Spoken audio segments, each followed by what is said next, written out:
तो जिसने प्रेम रस का आस्वादन किया है उसके लिए अन्य सभी रस अरस जैसे हैं। अरस मतलब रस युक्त नहीं है। कृष्ण रस का आस्वादन कर पाना सरल नहीं है। नरसिंह मेहता कहते हैं, ये रसनो स्वाद शंकर जाने के जाने शुक्र जोगी रे। कहते हैं कि ये रसना का स्वाद शंकर को पता है, कोई एक जाने ब्रजनी गोपी ब्रज की गोपियां इस रस को जानती है। भरने नरसो विगोरी है, नरसिंह मेहता भी जानते हैं।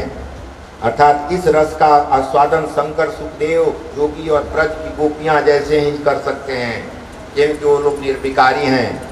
क्योंकि विकार युक्त वासना युक्त मन बुद्धि में अगर वासना रहेगी तो ये रस तुमको आनंद नहीं देगा, शंकाएं करोगे। क्योंकि आत्मा और परमात्मा का ये मिलन है, शरीर का मिलन नहीं है। शरीर के मिलन है ही नहीं, आत्मा परमात्मा का मिलन है। प्रेम के बिना प्रभु का साक्षात्कार नहीं हो सकता। श्री कृष्ण प्रेम रहा है, प्रेम रस हैं। वे अलौकिक प्रेम रस का दान करते हैं। प्रेम रस में न तो वासना है, न तो विषमता है, न स्वार्थ है और न मैं और तू का भान है। गोपी कहती हैं, लाली तेरे लाल की जित देखूं तीन लाल, लाली देखकर मैं भी हो गई लाल। प्रभु को देखने के लिए तत्पर हो जाओगे ना, अब प्रभु मिल जाएंगे ना तो तुम भी वही हो जाओगे। प्रभु को मिलने मैं चली थी और जब मिले प्रभु तो मैं भी वही हो गई। लाली देखकर मैं भी हो गई लाल ना। इसका मतलब है कि प्रभु से मिलने की इच्छा हुई या प्रभु के पास गई तो मैं भी वही हो गई, उसी आनंद में समा गई। ये शारीरिक जो भोग हैं, शारीरिक जो आनंद है, ये क्षणिक हैं, ये टिकते नहीं। आत्मा के आनंद अस्थायी हैं। शरीर रहेगा तबो, शरीर नहीं रहेगा तबो ये आनंद आते रहेगा। पहले ही इसकी चर्चा हो चुकी है। साधन सीधा आनंद, साधन वाला एक स्वयं सीधा आनंद।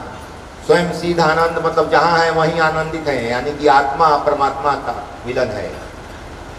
साधन सीधा आनंद मतलब साधन है, सामग्री सामने है, कोई व्यक्ति है, कोई वस्तु है तो आनंद आएगा। ये साधन युक्त आनंद है, साधन रहेगा तो आनंद आएगा। और स्वयं सीधा आनंद मतलब स्वयं जहाँ है वहीं आनंदित है। चूंकि आत्मा का गुण है आनंद, आत्मा में गया, मन को रमन कर दिया, मस्त है। तो आपका आनंद आपके पास है। आनंद का पुंज, आनंद का सागर अंतःकरण में बैठा है। फिर बाह्य जगत के आनंद के चिंता में आप समय बर्बाद कर रहे हैं। प्रत्येक जीव को किसी न किसी रस में रुचि होती है। भिन्न रुचि वाले सभी को यह कृष्ण कथा आनंद देती है। कृष्ण भी एक दिव्य रस ही हैं। प्रेम और विरह दोनों में हृदय आर्द्र बनता है, तब रसानुभूति होती है। श्री कृष्ण कथा सभी प्रकार के जीवों को आकर्षित करती है। सामान्यतः जीव के चार भेद हैं, पामर, विषयी, मुमुक्षु और मुक्त। पामर, विषयी, मुमुक्षु और मुक्त। पामर किसको कहें? अधम से अधम, अधर्म से धन का अर्जन करे और अनीति पूर्वक भोग करे, वह पामर जीव है। पामर जीव का परिभाषा बताया गया है कि अधर्म से धन का अर्जन करे और अनीति पूर्वक उपभोग करे। नीति नहीं जानता है, सुरुचि के अनुसार उपभोग करता है, सुनीति के अनुसार उपभोग नहीं करता।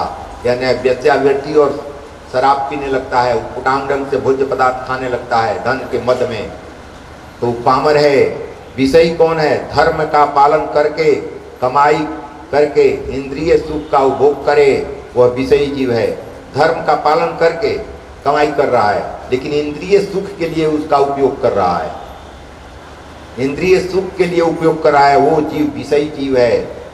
मुमुक्षु कौन है? संसारिक बंधनों से मुक्ति पाने की इच्छा और प्रयत्न करने वाला जीव ही मुमुक्षु है। संसारिक बंधनों से मुक्ति पाने की इच्छा से प्रयत्न जो कर रहा है, प्रयास जो कर रहा है, वो मुमुक्षु है। मुक्त है। मुक्त कौन है? कनक और कामनी, कांता रूपी माया के बंधनों से मुक्त होकर प्रभु में तन्मय हुआ जीव ही मुक्त जीव है। एक बार की कहानी है, रंका बंका की कहानी। रंका बंका दोनों पति पत्नी संत थे, जा रहे थे, रास्ते में रंका जा रहा था तो देखा कि भैया एक सिकरी गिरी हुई है किसी की, तो सिकरी को रख के धूल से ढकने लगा। तब तक उसकी पत्नी आ गई और इसलिए ढक रहा था कि पत्नी को सोना से मोह होता है। हम लोग साधक हैं, ये सोना का सिकरी देखेगी तो पत्नी को मोह हो जाएगा, तो हम लोग की साधना भ्रष्ट होगी। इसलिए वो पत्नी को नजर न पड़े इस गहने पर, वो धूल ऊपर से ढकने लगे। जहाँ गिरा था सिकरी वो बैठ कर धूल से ढकने लगे। तब तक आ गई और कही कि क्या स्वामी, ये धूल को धूल से क्यों ढक रहे हो? ये धूल को धूल से क्यों ढक रहे हो? ये सोना भी हमको धूलने लगता है, धूल पर धूल क्यों चढ़ा रहे हो? तो कहते हैं कि मैं रंका तो तू बंका। मैं तो सोचा था कि मैं पक्का हूँ, लेकिन हमसे तू पक्का है। मैं रंका हूँ तो तू बंका है। ऐसे पति पत्नी कंचन और कामनी से अलग रहे। पति पत्नी साथ रहते हैं काम पर विजय प्राप्त करने, ब्रह्म की प्राप्ति के लिए, उस अक्षय आनंद की तलाश के लिए। अक्षय आनंद की तलाश, अगर आनंद की तलाश कर लो तो मुक्ति ही हो। आनंद इस धरती और तुमको कहीं भी ले जाया जाएगा, कोई भय नहीं होगा। जब गलती करता है तभी भय रहता है कि कोई पकड़ न ले, कोई कहीं दंड न दे दे। जब गलती करोगे ही नहीं तो भय किस बात की? गलती करोगे तो माया के कारण ही न गलती कर रहे हो, वह सब में वही है। माया भी प्रभु की है। इसलिए भगवान श्री कृष्ण ने गृहस्थ आश्रम और संन्यास आश्रम दोनों का समन्वय जगत के समक्ष रखा है। 16,000 रानियों के स्वामी श्री कृष्ण सन्यासियों की व्यास पूजा में अग्र स्थान पाते हैं। 16,000 रानियों के स्वामी हैं, ये समाधि भाषा है। 16,000 रानियों के स्वामी हैं, मतलब 16,000 रानियां थी, ऐसी बात नहीं है कि 16,000 भगवान की रानियां थी। समाधि भाषा है। वेद के 1 लाख मंत्र हैं, इसमें 16,000 ऋचाएं हैं। वेद के 1 लाख मंत्र हैं, इसमें 16,000 ऋचाएं हैं और सारी ऋचाएं प्रभु का गुणगान करती हैं। तो स्त्री उसको कहा जाता है जो अपने पति का गुणगान करे। तो ऋचा चूंकि 16,000 ऋचाएं प्रभु का स्मरण करती है, प्रभु के बारे में बताती हैं, इसलिए उसको रानी कहा गया है। 16,000 रानी मतलब 16,000 गुणगान करने वाली ऋचाएं हैं, श्लोक जो है। ऐसा मत समझिएगा, बड़ी चक्कर में पड़ जाएगा, ये सब समाधि भाषा है। अग्र स्थान पाते हैं। जहां विकार और वासना है वहां प्रेम नहीं, मोह है। जहां विकार और वासना है तहां प्रेम नहीं हो सकता है, वो मोह कहा जाता है। मन का निरोध ईश्वर में ही हो सकता है, अन्य किसी वस्तु में नहीं, क्योंकि संसार जड़ है, मन नहीं। संसार जड़ है, मन नहीं, तो मन जड़ में नहीं जा सकता, मन प्रभु में जा सकता है। दूध और मिश्री की भांति सजातीय एक दूसरे में मिल जाते हैं, पत्थर एक रूप नहीं हो सकते। इसी प्रकार मन संसार के जड़ पदार्थों के साथ एक रूप नहीं हो सकता। कुछ देर तक जड़ पदार्थों के साथ रहेगा, फिर वहां से भागेगा, क्योंकि उसको रस मिलेगा नहीं जड़ पदार्थों में। अब मन को रस नहीं मिलेगा तो वहां टिकेगा नहीं। मन न तो पूर्णतः चेतन है और न पूर्णतः जड़, वह अर्ध चेतन है और अर्ध जड़। पूरा चेतन है न पूरा जड़ है। आप कहेंगे कि तब क्या है? तो अर्ध चेतन है। वो जैसे क्या कहेंगे, वायरस होता है। वायरस का गुण क्या है जानते हैं? विषाणु का। मृतक पर रहेगा तो मरा हुआ रहेगा, और सजीव के देह पर रहेगा तो सजीव जैसा काम करने लगेगा ना। सजीव के शरीर पर अगर चला गया, कोरोना में देखे है ना, अगर लोहा वुहा पर है तो चुपचाप उजे बढ़ेगा नहीं, उजे रहेगा। आया था ना कि लोहा वगैरह पर अगर स्टील पर है तो उजे रहेगा, बढ़ेगा नहीं, उसकी जनसंख्या बढ़ेगी नहीं। और जैसे ही हाथ से छुएगा सजीव पर आ जाएगा तो वृद्धि करने लगेगा। यानी कि वायरस है। मन वही है कि सचेतन न चेतन है, जड़ है, और न चेतन है, अर्ध चेतन है। मतलब चेतन पर जाएगा तो चेतन जैसा काम करेगा, और जड़ पर जाएगा तो जड़ हो जाएगा ना। तो ये सब ऐसे हैं। चित्त में चैन नहीं, चित्त चैन नहीं, चोर चुराए हैं। श्री कृष्ण चित्त की शांति को तो क्या स्वयं चित्त को ही चुरा लेते हैं। चित्त की शांति नहीं, चित्त को ही चुरा लेते हैं। कोटा है कि निर्मूल कर देंगे, सब टोटल के टोटल ले लेंगे। कहते हैं कि सब दोगे तभी मैं मानूंगा। आधा इधर आधा उधर पर नहीं चला। बहुत मेरे में जलन होती है जब कोई जीव किसी जीव से प्रेम करता है तो कहते हैं कि हमको बड़ी छटपटाहट होती है कि उस जीव में भी हम ही हमको देख नहीं रहा था, हमसे प्रेम करता तो हमसे नहीं प्रेम कर रहा है, इसलिए उनको दुख होता है ना। भगवान गीता में भी कहते हैं अगर एक को मारना है, एक से प्रेम करना है तो मुझसे करो, अगर एक से नहीं अनेक से करना है तो सबसे करो, सब में मैं ही हूं। सबसे करते हो तो सब में मैं हूं, अगर एक से करते हो तो हमसे करो। वैष्णवों को भगवान की सेवा में ऐसा आनंद मिलता है कि मुक्ति की भी इच्छा नहीं होती।